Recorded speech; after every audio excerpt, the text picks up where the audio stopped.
Salut les filles, je vous retrouve aujourd'hui, je suis à Tokyo avec une vidéo un petit peu particulière. On a loué un appartement via Airbnb dans le quartier de Shinjuku et il y a vraiment énormément d'astuces à voir dans cet appartement et je voulais vous les montrer. Donc, tout d'abord, voilà ma vue. Donc il fait très beau, je vais ouvrir un petit peu mais il y a des travaux. Voilà. Je m'excuse bien sûr parce que c'est pas très bien rangé mais c'est normal, hein. On est en train d'utiliser l'appartement. Donc avec donc la partie balcon, le lit, donc rapidement pour faire un tour, donc voilà, et un petit placard, donc là bien sûr qui est utilisé mais qui ferme normalement. Ici donc ce qui est intéressant aussi à voir, bon bien sûr nous on l'utilise pas, mais c'est au top de la technologie avec, oula, oups.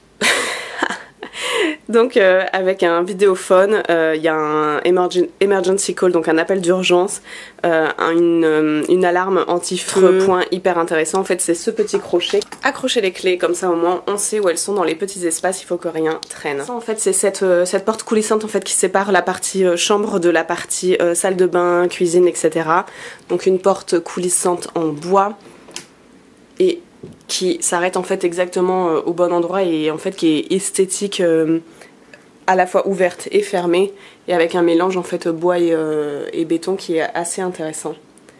Voilà notre petit appartement. Donc il y a des prises partout et l'avantage bien sûr d'être en prise américaine c'est que voilà, là il y a 3 prises sur un tout petit espace.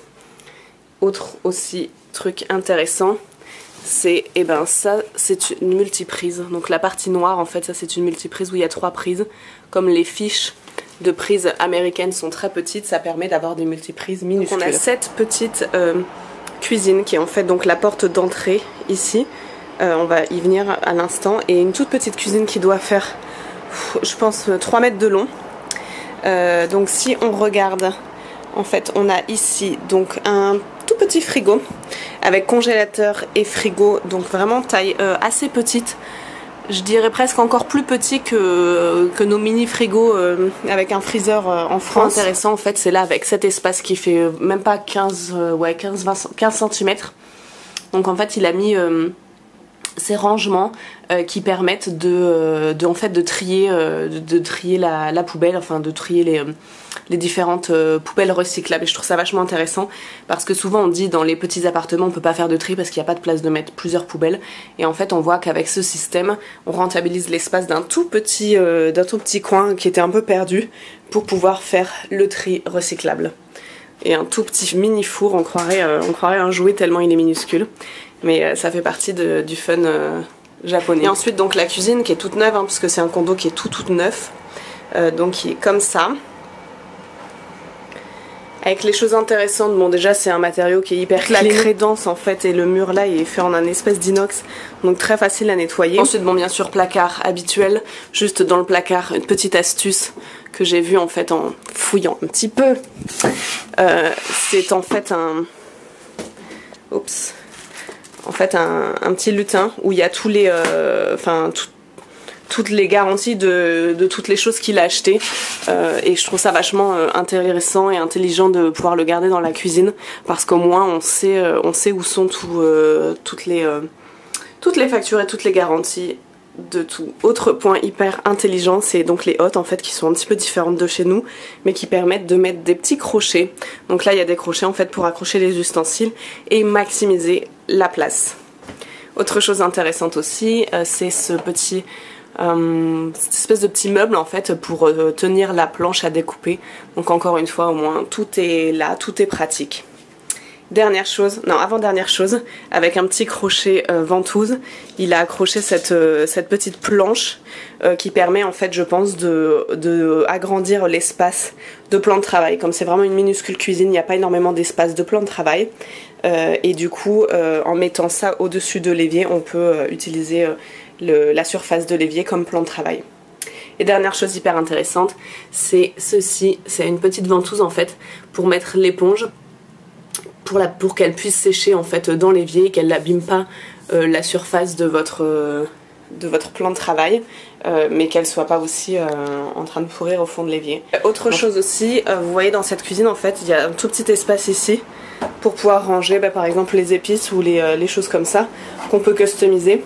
C'est-à-dire si on veut ranger les couverts, on peut les mettre là.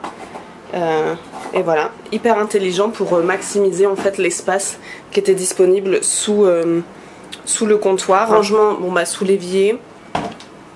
Ça par exemple, hyper utile aussi. Donc c'est en fait un espèce de rangement couteau qui est mis dans la porte. Donc comme ça maximise l'espace. Et aussi cette petite échelle permet du coup d'avoir 2 fois plus de rangement. Là c'est l'entrée. En fait dans les appartements japonais on se déchausse toujours. Donc ici la porte s'ouvre. On se déchausse dans ce petit espace. Et on peut rentrer dans cette partie là sans chaussures. Voilà, il y a une petite marche en fait ici.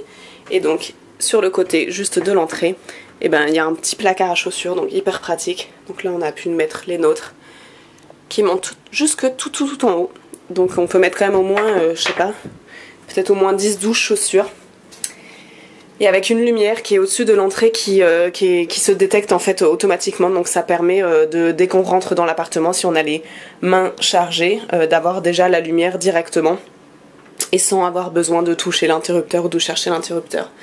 Donc hyper intelligent. Quand on rentre dans l'entrée, on a cet petit espace cuisine et on a donc les 2 portes avec les toilettes et la salle de bain qu'on va voir à l'instant. Je voulais juste vous montrer donc un petit miroir hyper intéressant d'avoir ça aussi même dans un petit espace parce que ça permet de checker sa tenue avant de partir. Et aussi il y a cette petite commande en fait ici qui permet de chauffer l'eau. En fait vous allez voir dans la salle de bain, il n'y a pas de chauffe-eau au Japon. En fait c'est juste un petit voilà, un petit système en fait qui fait que ça chauffe l'eau à chaque utilisation. Donc la première porte c'est les toilettes. Donc toilettes à la japonaise hein, bien sûr, c'est-à-dire que y a donc toutes des centrales de commande sur la droite des toilettes en fait avec des petits jets pour nettoyer l'intimité. L'assise est chauffante, c'est-à-dire qu'on peut régler la température du siège et après là il y a ici pour nettoyer on va dire l'arrière et l'avant. Et sur certaines aussi il y a le séchage. Et autre particularité c'est qu'il y a un petit, donc ça il n'y a pas sur tous, mais en fait il y a un petit robinet, quand on tire la chasse ça active l'eau pour en fait re-remplir la chasse d'eau et pouvoir se rincer les mains. Bien sûr tout petit espace mais rentabilisé avec un petit placard sur le dessus. Donc ensuite dans cette porte là donc on a la salle de bain. Hop, donc dans la salle de bain, chose intéressante à voir, donc il y a une machine à laver forcément sur un petit socle en fait pour l'empêcher de bouger trop. C'est une machine à laver qui est comme en Asie en fait partout. Donc là on vient de faire une lessive. C'est une machine à laver qui tourne comme ça en fait, le tambour est inversé. Petit espace hyper bien rentabilisé avec une petite desserte. Où du coup j'ai pu mettre mes affaires, un meuble de salle de bain avec une grande vasque et un rangement dessous. Donc les choses intéressantes à voir ici c'est par exemple ce robinet. Donc en fait on peut l'ouvrir comme ça en un jet et comme ça un peu plus large si on veut par exemple nettoyer en fait le robinet. Donc hyper intelligent. On voit ensuite donc un petit placard. Donc un petit placard avec chose intéressante en fait un petit miroir grossissant donc qui est caché voilà dans la porte, donc du coup ça prend pas de place et c'est quand même pratique. Et alors ensuite donc la particularité des salles de bain japonaises c'est ces grandes cabines de douche. Donc en fait il y a une ventilation dedans pour cette pièce complètement hermétique pour qu'elle se sèche qui se commande en fait avec toutes ces instructions. Apparemment on peut mettre de la ventilation, on peut être en air froid, en air chaud pour sécher la pièce. Avec donc un sol en fait tout en plastique. Donc là les petits produits. Alors je vais essayer de vous emmener un peu plus. Et donc cette petite baignoire. Donc en fait c'est une espèce de baignoire un peu comme une baignoire sabot mais beaucoup plus haute. Et donc en fait la même commande dirige soit le robinet dans la baignoire et donc du coup pour prendre un bain un peu assis si on veut, soit une douche, donc on peut accrocher soit en haut si on veut prendre une douche debout, soit ici si on veut prendre une douche plutôt accroupie, puisque les Japonais en fait avaient l'habitude de se baigner accroupi en fait avec un petit tabouret en fait ici, et c'est certainement pour ça qu'il y a un miroir en fait ici pour pouvoir se voir.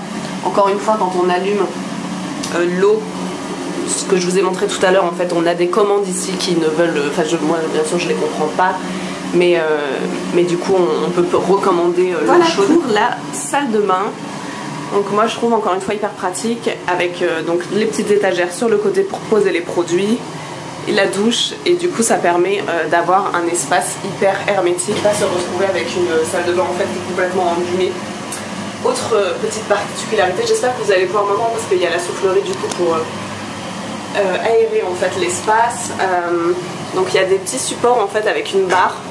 Si on se douche par exemple debout dans la baignoire, on peut retirer la barre, enfin on peut la mettre ici dans le fond, et on peut aussi la mettre sur le devant, non pas pour un rideau de douche, mais pour pouvoir accrocher en fait les vêtements à des cintres pour qu'ils soient sous la soufflerie et qu'ils puissent sécher en fait dans cet espace.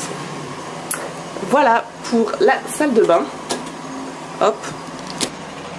Donc voilà pour la partie cuisine, WC, salle de bain et entrée. Donc toute la partie fonctionnelle de cet appartement qui doit faire à peu près, je pense, une 20 mètres carrés, pas beaucoup plus, hein, il est vraiment pas grand. Mais je trouve qu'il y a plein de choses vraiment très pratiques. Et moi pour ma part, j'adore la salle de bain et ce côté grande salle de douche baignoire qui est bien hermétique et qui est bien protégée de la salle de bain et qui évite du coup d'avoir énormément d'humidité sur l'électroménager ou les affaires qui sont dans la salle de bain comme les produits, et ça évite je pense dans le temps d'avoir à refaire la peinture très souvent.